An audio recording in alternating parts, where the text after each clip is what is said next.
Hey, what's going on? Brian, Pretty Bones the Bulk. All right, if you've got kids, then you know how challenging it can be to get them to eat healthy. Heck, it's challenging for us to eat healthy, right? And then when you throw kids in the mix, it's even harder.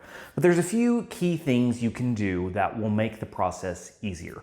I have two kids. I have an 8-year-old and I have a 4-year-old. So I understand the complexities of getting them to eat healthy. The first thing is you've got to model the example. You can't expect them to eat healthy if you're over there eating ice cream. Like, that's just not gonna fly. You know what I mean? They're gonna be like, what the hell? This is just not right. So that's the first thing. So you've got to get your own diet on track, number one. That may not have been what you wanted to hear, but you got to lead by example, right? Number two, you've got to talk to them. Now, granted, depending on the age, if you have a 3-year-old, you're probably not going to be able to have a conversation of the benefits of healthy eating. They're probably not going to get it. However, if you've got a little bit older child like my 8-year-old, we have conversations all the time about what's healthy, what's not. Usually she's leading the conversation. So I'm not trying to force her into eating healthy. She sees that her mom and I eat healthy. She sees like healthy options, and then she'll be curious about stuff. And maybe we're getting something new. Maybe we're eating out. And she's like, is this healthy?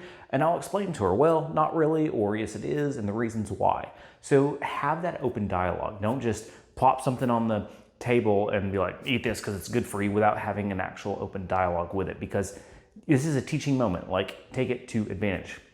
The next thing is, remember they're kids. Like, I don't want my kids to end up in therapy one day saying like, my dad never let me have sugar and now I'm in therapy, right? Nobody wants that. So you've got to find a balance. For me, what that looks like with my kids is typically once a week for snack, they get something sweet like ice cream or cookies. And then the weekend, they get it both nights. So they still are getting stuff, but it's not like an everyday thing. It's not an everyday habit.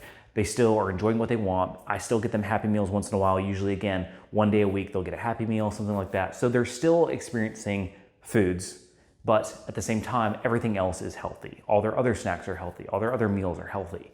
So there's got to be that balance, because if you just deprive them, then they're just going to go crazy and want it all the more when they get older. And we don't want that. Now, there is one exception to that. I don't allow soda, and we don't drink soda, so I don't allow soda to them. When they're older, they can make that decision for themselves, but that's kind of a hard line I draw, where we do not do soda. They've never tasted soda, even my 8-year-old. Crazy, right? All right, the last thing I would suggest is get them involved in preparing meals, especially the older ones. Again, the little ones, this may not work, but if they're like 6, 7 and up, you can involve them in the kitchen. Sit down, go on Pinterest, go on wherever, find some healthy recipes, have them pick out some that look good. You know, have them look with you and say, hey, what looks good to you? And have them help make it. Like, this alone is going to make them like the meal 10 times more, because they were involved in the process. Even if they're not involved in the actual cooking of it, if they were involved in maybe helping you grocery shop for it, or again, just picking out the recipe, it'll get them more excited about eating healthy foods. So I hope these tips help. Again, it's a process. Don't expect this to happen overnight.